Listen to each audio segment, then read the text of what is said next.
fully thought she was going to toss a tit into this pumpkin spice latte. Toss a tit into you a ever latte? just like toss a tit where it shouldn't go? No. Some of us, as you started to say that, thought she would pour it onto her chest. A normal way to get a hot liquid on your boobs, but I prefer tit tossing.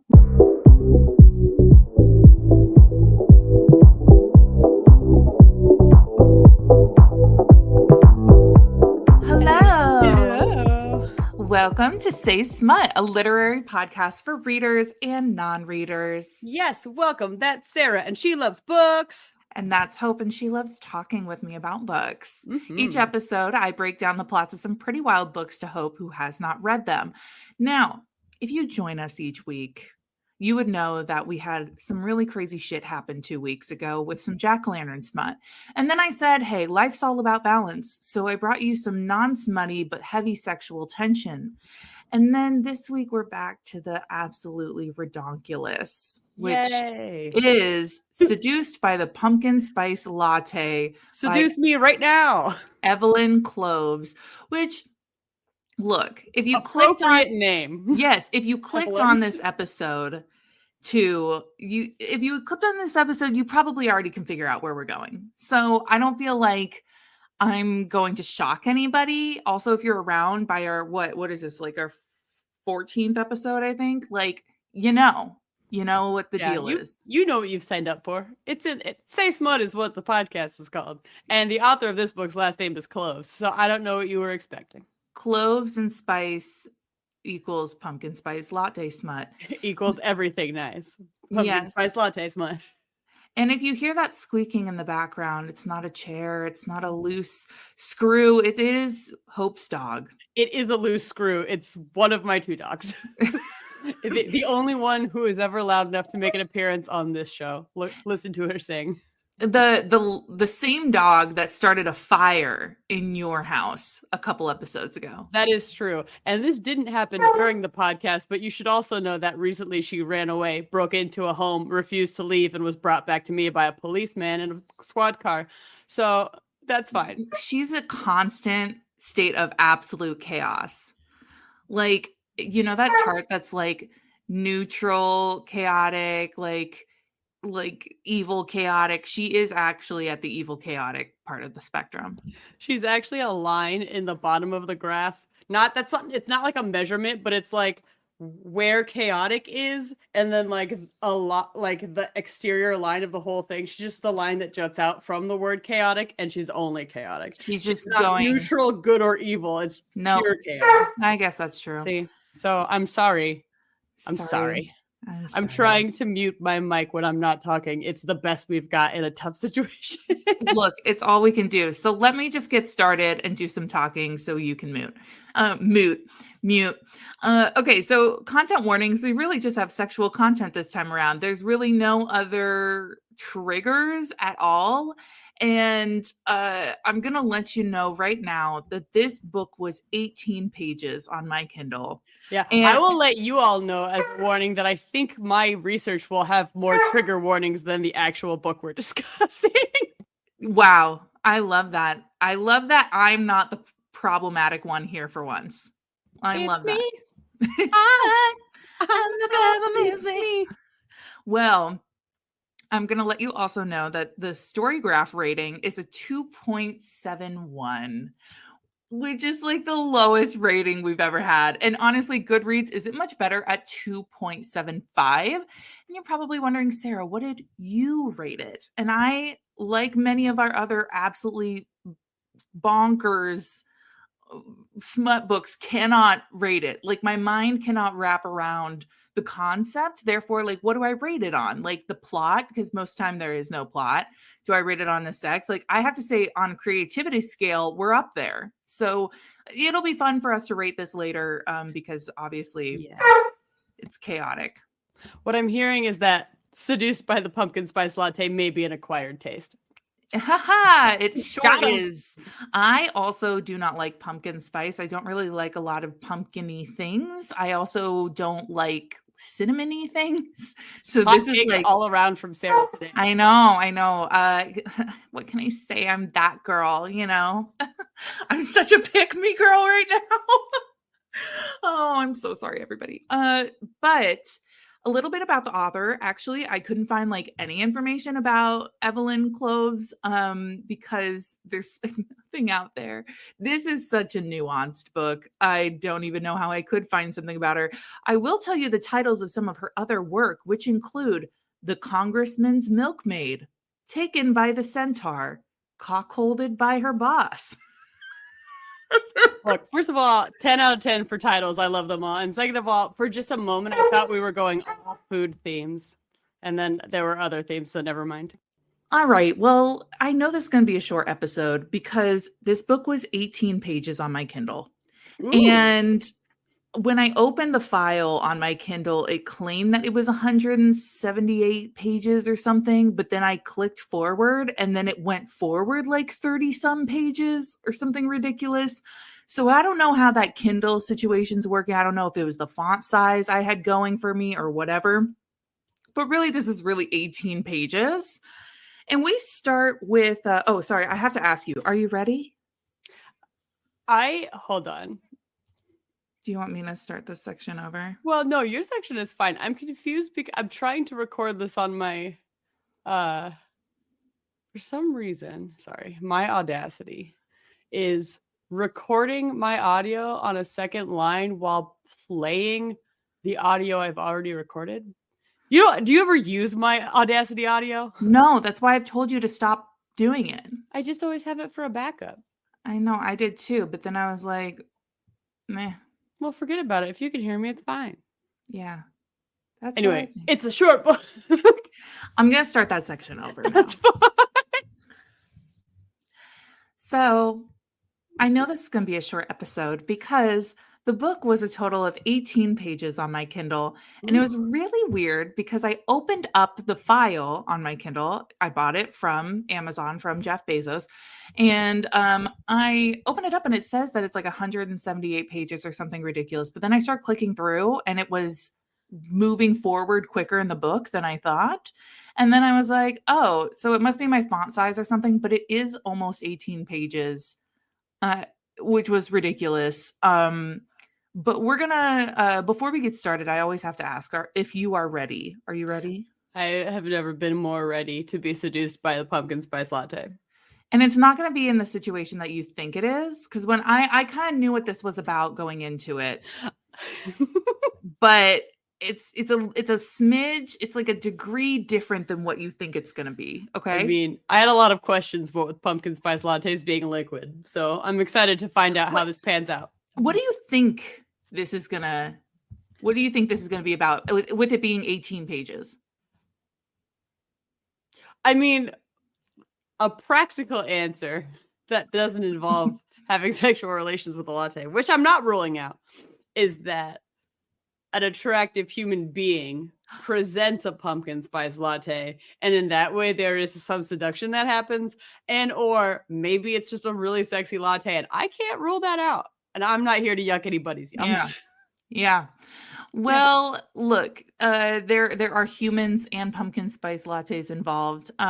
There is no shifters in this, so it's not like a personified version of you don't have to fuck the latte for it to stay human. Yeah, no, none of that nonsense Cool. this time around.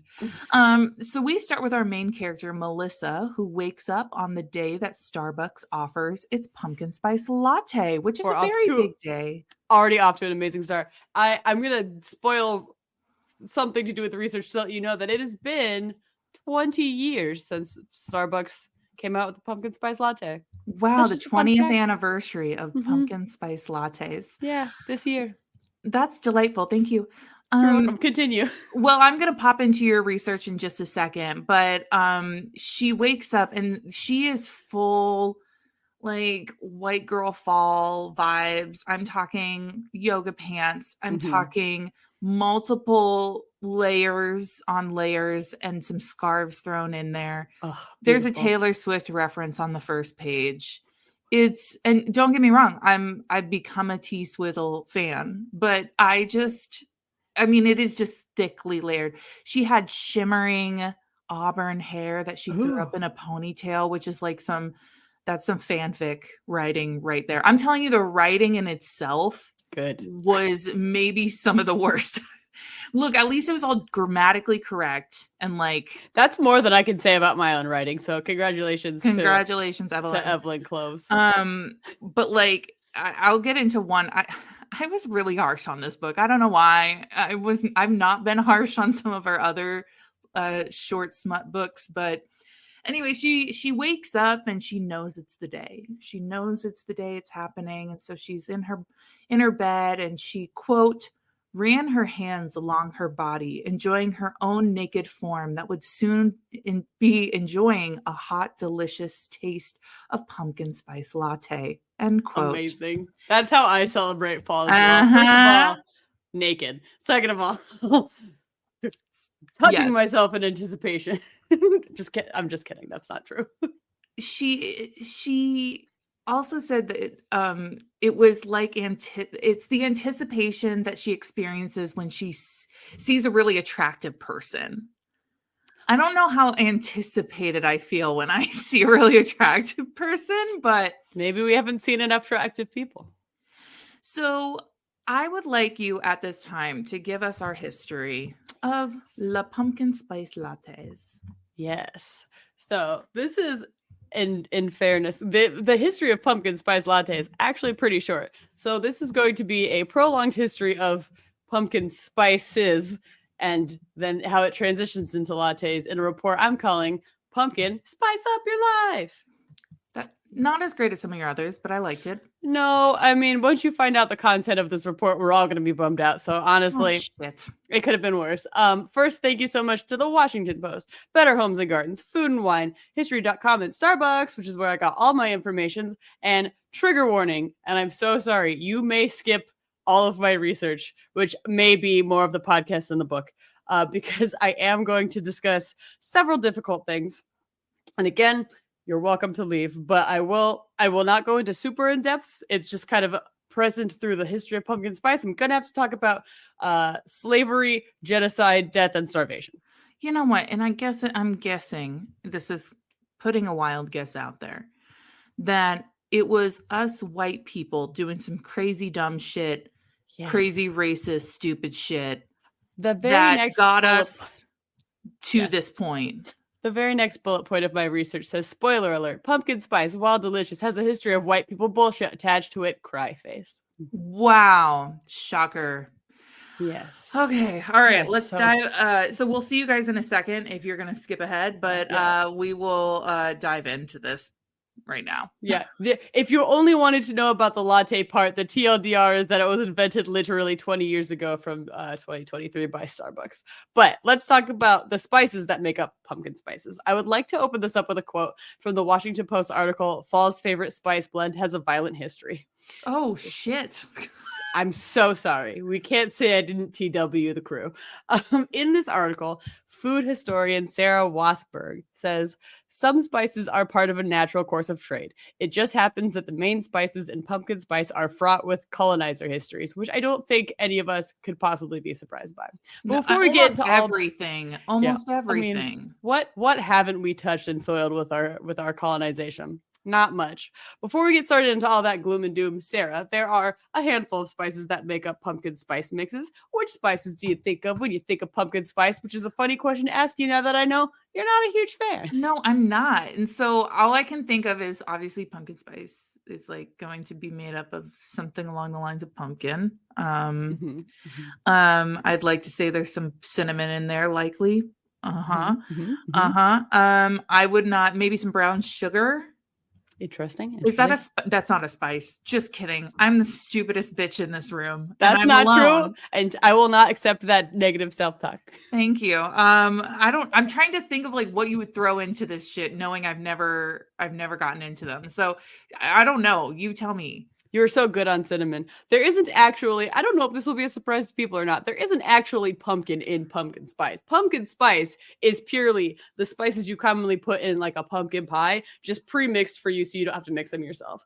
And it varies what kind of spices you get in pumpkin spice, but they typically include cinnamon, as you mentioned, ginger, nutmeg, cloves, sometimes allspice, sometimes mace, which I've never really thought of outside of the concept of like pepper spray, Oh but my gosh, would yeah, be a you're absolutely a right. spice. So yeah, and again, that varies, but you're on the same bag. When you think of pumpkin spice mixes, you don't usually think of them separate of the pumpkin related thing that they're in. So all of that makes complete sense. But yeah, those are the variety of spices that come in. The pumpkin spice we have today is allegedly devoid of conflict, but that is not how it came to be because the core spices all have histories of bad white people shit. And so the articles I've uh, gone and researched for this have, it's a long, very colonizer history. The world is tough, so I'm going to keep it a little brief.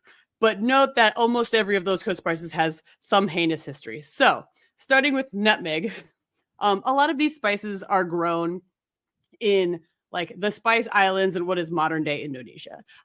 Nutmeg in particular was and is grown in what used to be called the Banda Islands. So again, modern day Indonesia. And in 1621, the majority of that population were killed or enslaved or starved out by the Dutch East India Company Oh so my that they could try and god. control the nutmeg. And this came after years of No. trying to win over that control of the spice trade.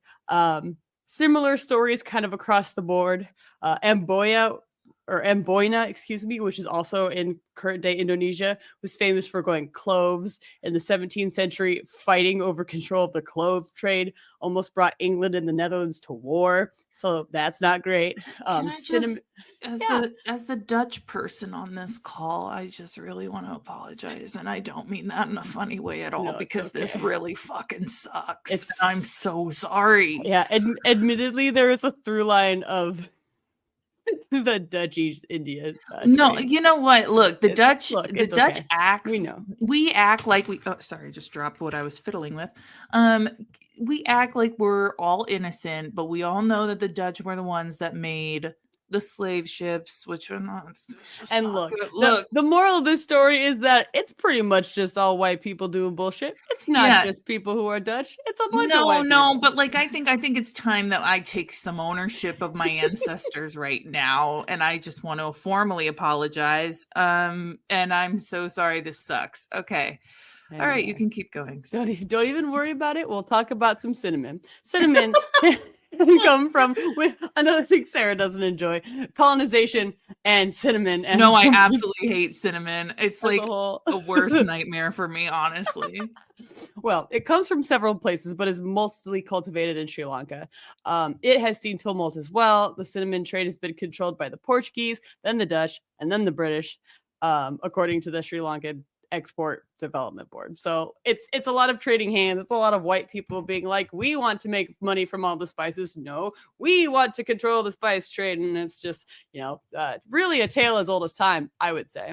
Yep. The Washington Post article notes that in or around after the 1500s, Europeans were tired of trading with the indigenous people from these places who grow these spices. So things started getting more violent. And I was like, but it's already so bad. I won't do a super deep dive, but all you need to know is shit sucks. Around the 17th century, regular Europeans would know about these spices like cloves and cinnamon and stuff, but wouldn't necessarily have access to it. They were hard to find. Things weren't industrialized yet. You had to do this trade and also all of the genocidal bullshit to Oh, be of in charge of course. it. But it was slowly but surely becoming more common. So for a while, you would maybe know about it, but not necessarily have access to it. Once plantations started using enslaved labor to make more spice crops, there was more supply and lower prices, which bummer. And then this trend pretty much continues as industrialization grows and spice plants move into other regions. And eventually, these spices become a lot easier to find and are more incorporated into mainstream recipes and found in recipe books. So we'll get a little more into the specifics of the pumpkin spice of it. But the big good quote from this overarching terrible history of individual spices that are included in this mix is food historian Sarah Wassenberg Johnson said, quote, "It's true that if we didn't consume food that hadn't been touched by slavery and indigenous displacement, we wouldn't be eating a lot of food. But whenever foods enter the pop culture lexicon the way pumpkin spice has in the US, it's important to acknowledge how it reached us." And that's what we're doing right now, just acknowledging that Yes. it's here now, and hopefully it's better, but the way it got here. Also, I think this is also a message of like, just because we live in the 21st century where slavery is illegal, at least in the United States, doesn't mean that companies are sourcing their food ethically. And yeah, massive disclaimer over pretty much any statement I make that things are allegedly not fraught with this kind of stuff anymore. Yeah. So look, good. Yeah. Yes. Good shit. So that's that. We can now get into where it gets a little bit better. So let's talk specifically about pumpkin spice. So we spoke a little bit about this in our Jack episode, but pumpkins are like a North and South American crop. So as such, mixing these spices in with pumpkin in particular picked up more in the Americas than it did anywhere else. So one of the earliest pumpkin pie recipes was written by someone named Amelie Simmons in 1796 in a cookbook called American Cookery. And apparently it was, it used, quote, lots of sugar and spices, including mace, nutmeg, and ginger. By the 19th century, these core spices, so nutmeg and cloves and cinnamon and ginger and mace and stuff, became very common inclusions for the spiced foods that we're familiar with. So like, it started cropping up in gingerbread recipes, pumpkin recipes, apple recipes, etc. So there is a claim of who packaged the first pumpkin spice, and then there is what I believe is the reality of the situation. So pumpkin spice, again, is just a pre-mixture of all of these spices that are now commonly popping up in pumpkin recipes and apple recipes and whatever. So still varying place to place, but generally including nutmeg, cloves, cinnamon, ginger, whatever. Spoiler alert, you can just make it yourself, and I have. So if you have those individual spices, you can find recipes or intuitively sort of mix them together and you've got your own pumpkin spice. But in McCormick, the spice company, known for all of its good spices, says it was the first company to sell packaged pumpkin pie spice. The McCormick website calls its pumpkin spice a McCormick original since 1934. But I would pay close attention to how that is phrased, because a food historian in the Washington Post and other reports that I saw, not even just this one historian, says that a company called Thompson & Taylor ran an ad selling pumpkin spice in 1933, which is a whole year prior, in an issue of the St. Louis Post-Dispatch. Regardless of who did it first, I think McCormick's claim of it being a McCormick original since 1934 is technically true, because that's when they started selling it, but maybe another company was selling it prepackaged before them. Regardless, Better Homes and Gardens said in one of their articles about the history of pumpkin spice that the invention of having pumpkin spice all like prepackaged and sold together came following the invention of the pureed canned pumpkin in 1929 by the company Libby's, who still makes that, and I have some in my pantry right now, like canned pureed pumpkin. So Libby's came up with this pumpkin, and then spice companies were like, if people have all this pumpkin and they're going to want it in more recipes, we could really make a killing if we just pre-mix all these spices. Although some would argue it might have been smarter to have them buy all the individual spices and then tell them to make it themselves. Just my opinion. I'm not a business person. No. You know what? It's all capitalism. It's fine. It's all capitalism. So this is in like the 1920s and 30s. Amazing. The Thompson & Taylor's version included 9 spices, but McCormick's blend includes 4. So they use cinnamon, ginger, nutmeg, and allspice, plus sulfiting agents, which I imagine are preservatives. And then back into what I had mentioned previously, the pumpkin spice latte, which was introduced by Starbucks, turns 20 this year and was introduced 20 years ago. Starbucks first developed it as a seasonal fall beverage, which it still is, but it's not the first time they had a seasonal beverage. Their first big successful seasonal beverage was the peppermint mocha, which tracks for me personally. I remember big peppermint mocha time.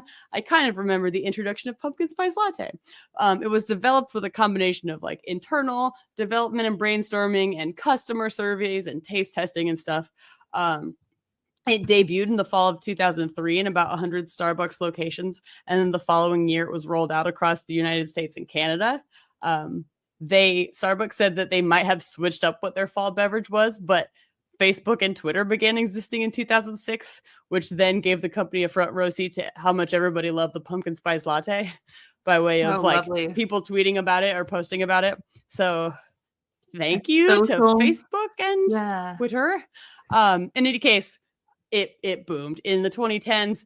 Everything was pumpkin spice. That's when we had stuff like pumpkin spice ham, pumpkin spice chapstick, and there are like lots of memes about things being pumpkin spice flavored. This is all funny 2010s tomfoolery. And in 2012, the pumpkin spice frenzy, according to Starbucks, resulted in an ingredients shortage, though I assume that means for Starbucks to make the pumpkin spice latte and not for pumpkin spice across the globe. But I suppose I don't really know. In any case, it's all righted itself. Yeah, look. I'm not going to say that they have that much of a pull, but like, I mean, they could. But there's one on every corner, so yeah, maybe they do. To round us off, that's pretty much the history of pumpkin spice. The latte history is about 20 years deep, and the spice latte goes back, or the spice history is further than that, and then the genocidal individual spice history is the longest and worst of it all. I wanted to close off with a little bit of an important reminder / quote that I found. So important to remember when you pumpkin spice latte is that and by I mean companies are, getting stuff from all over the world and repackaging it for wealthy consumers without acknowledging the history of the ingredients. Acknowledge the history of the ingredients. It's very sad, but still you can have a pumpkin spice latte. Just maybe think about the hardships that went into it. Wow. Back in the day.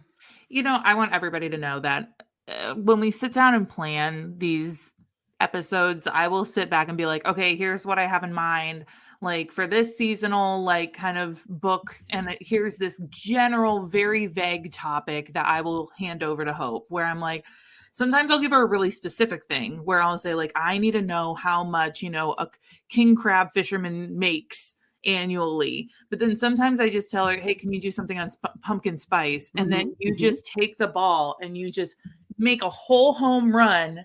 And then you go and sit on the bench while the ball's still flying and you sip a little pumpkin spice latte and you knock it out of the park every and frown because I feel guilty about all of the genocide. And frown.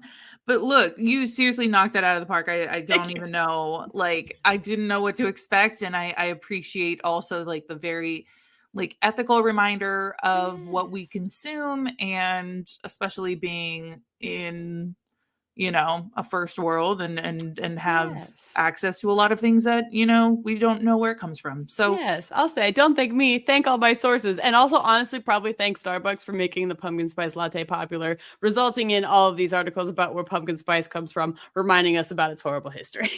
And making pumpkin spice latte popular enough that somebody made a smut book about it so then we could talk about it on a podcast. So it's all full circle. All right. So our girl Melissa is going to Starbucks. She's so excited. She orders her drink, and this hot goth girl barista says to her, quote, I think they're the sexiest drink we sell.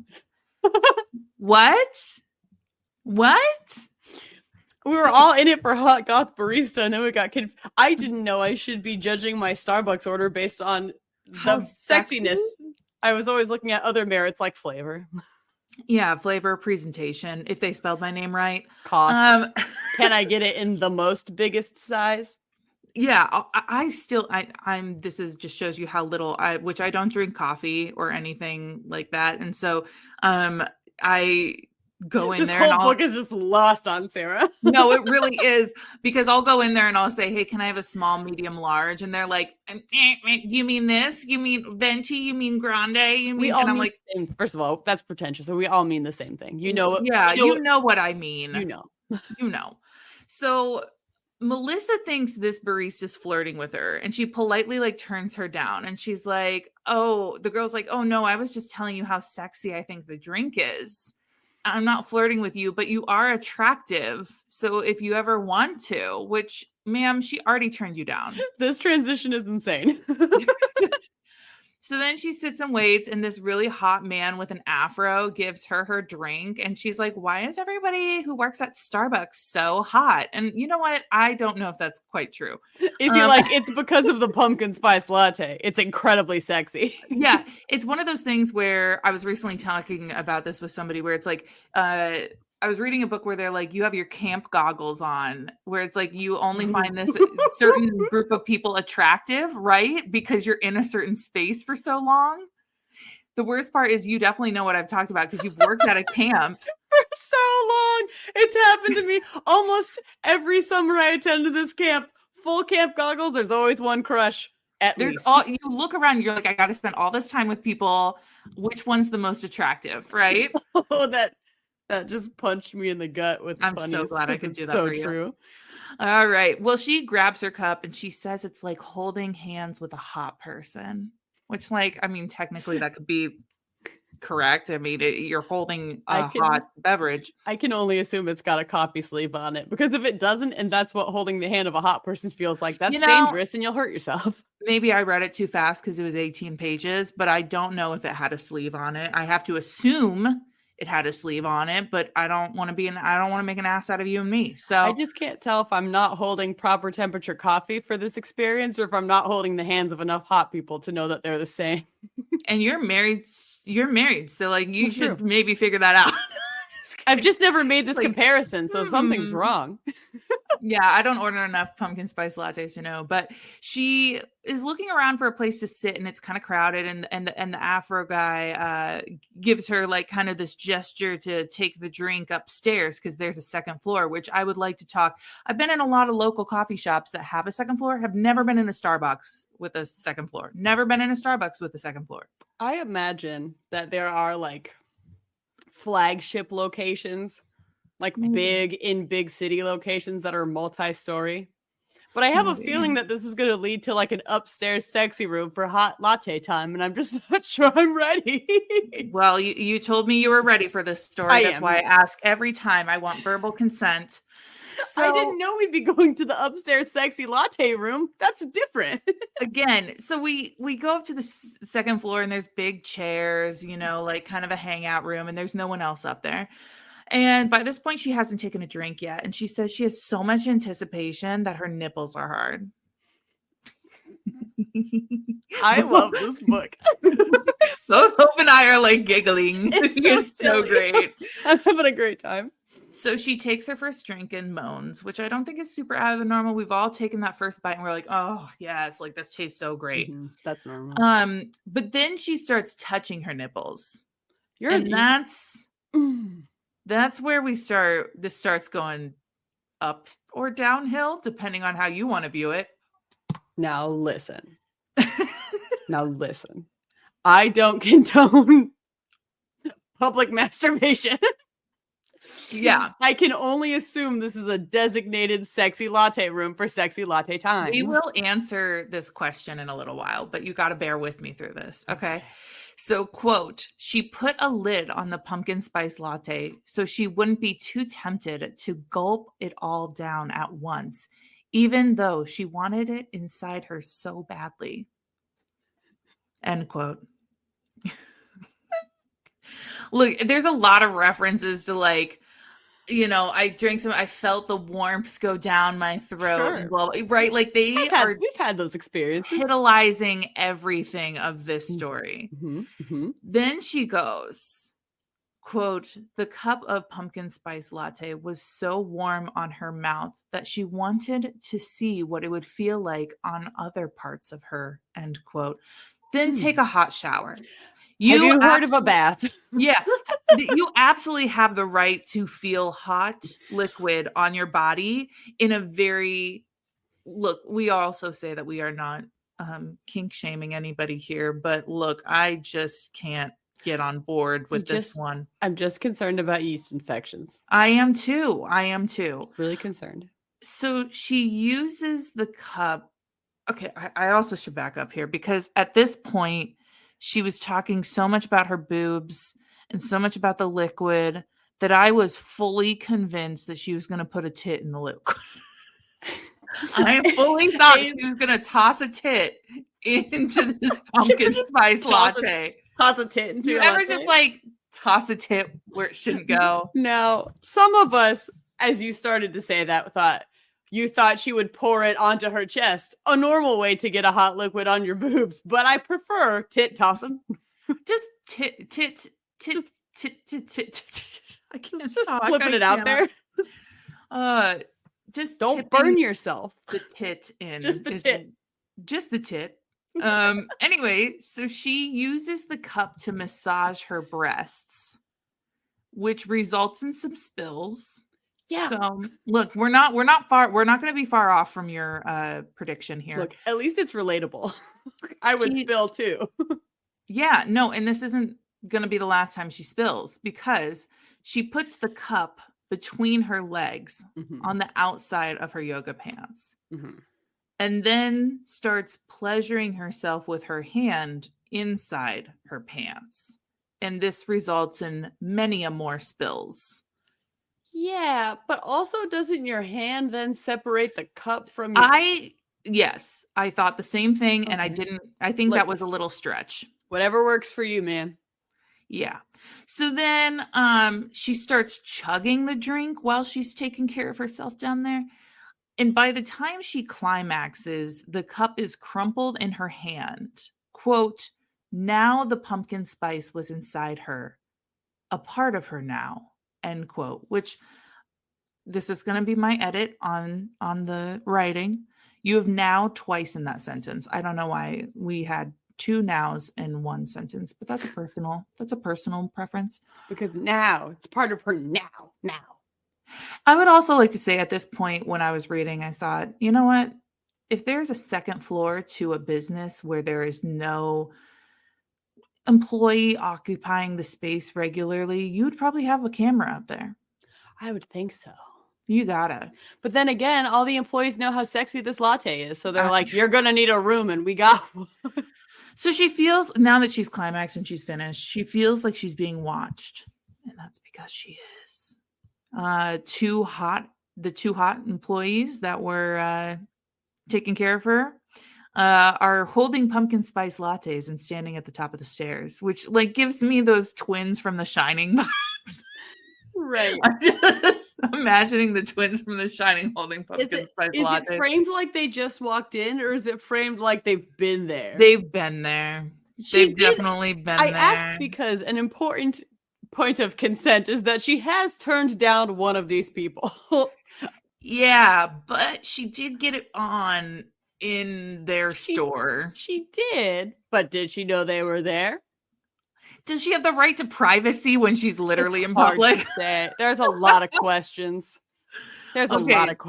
Melissa reasonably freaks out, which I'm so glad there's a semi-normal reaction. Most reasonable part of the whole book. The goth lesbian comes over and starts stroking her hair and says, "Don't worry, we understand."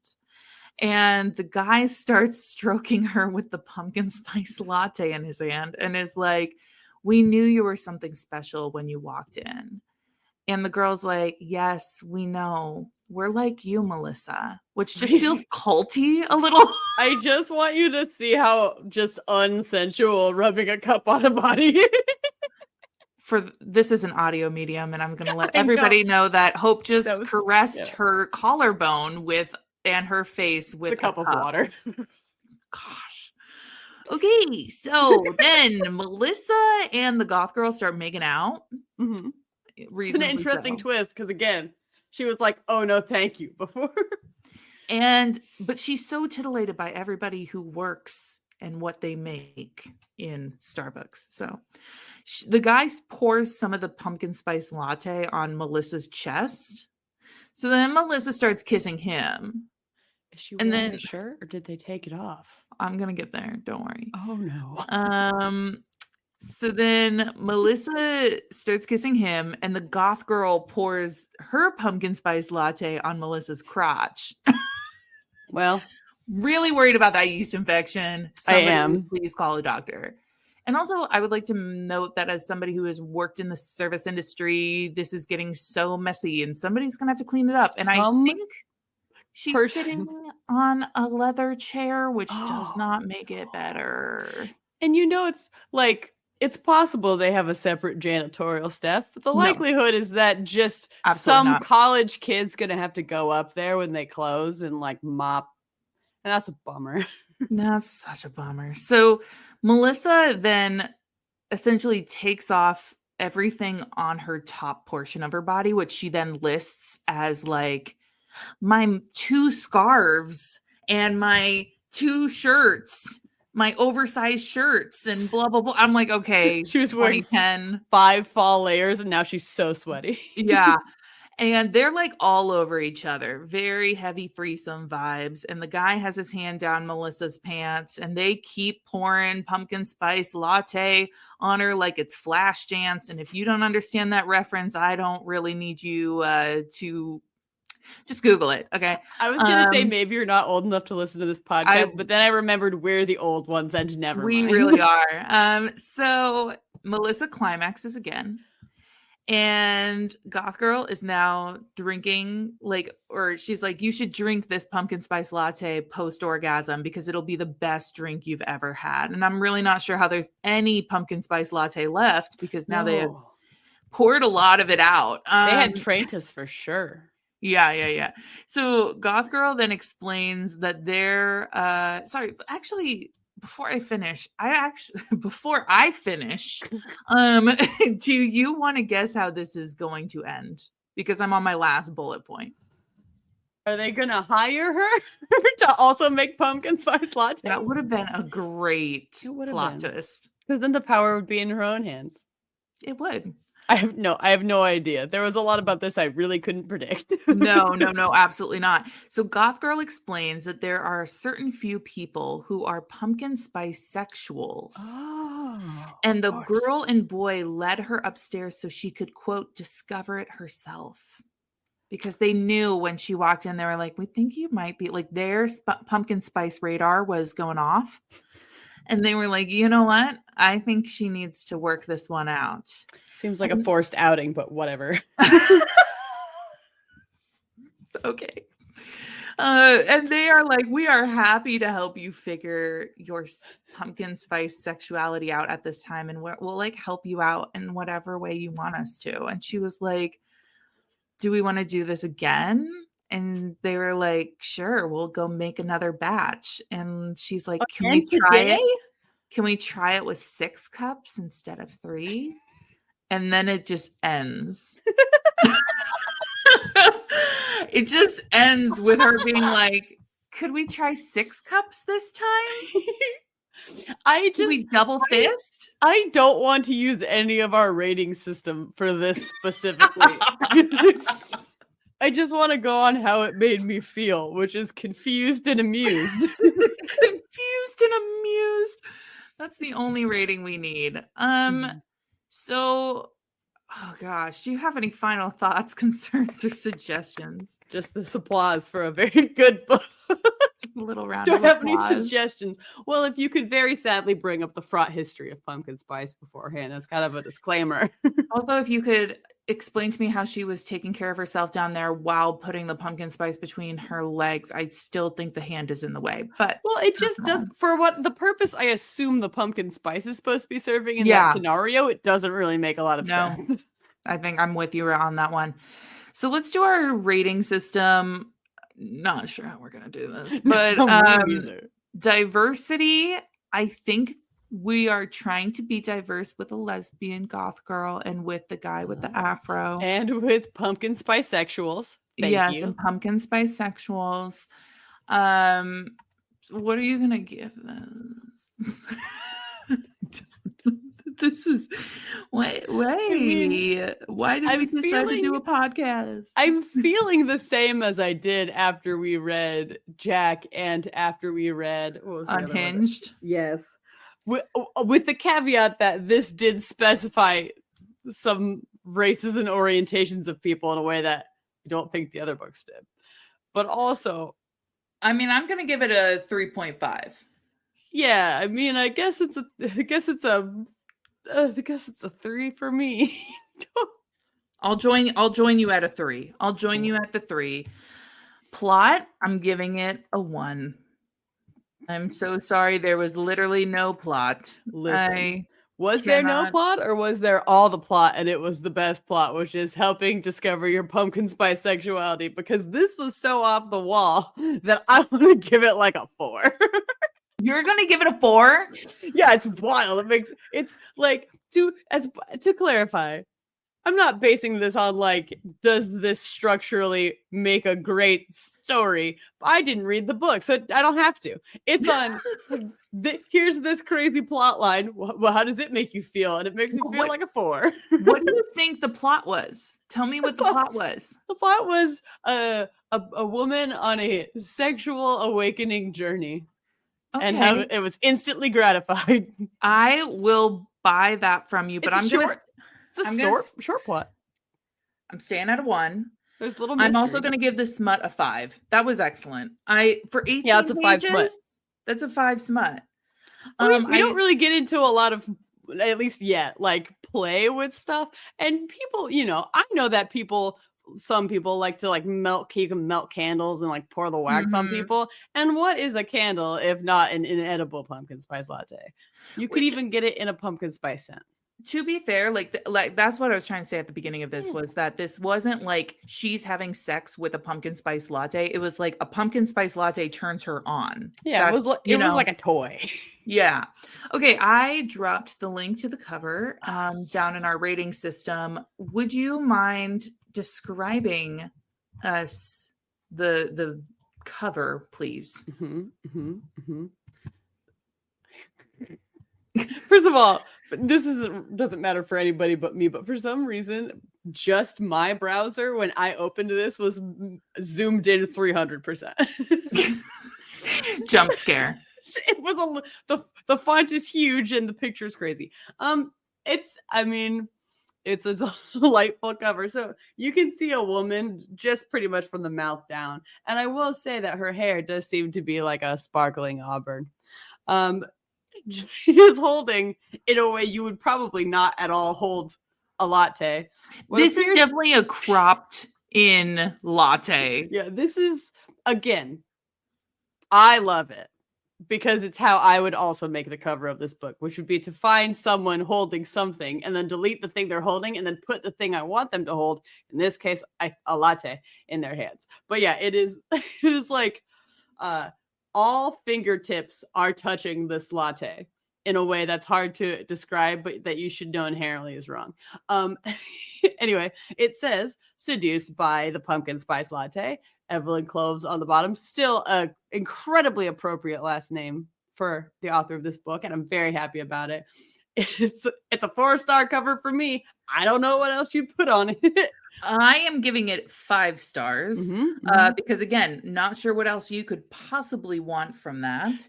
There's something interesting happening. I just noticed this, and I think it's just something I see.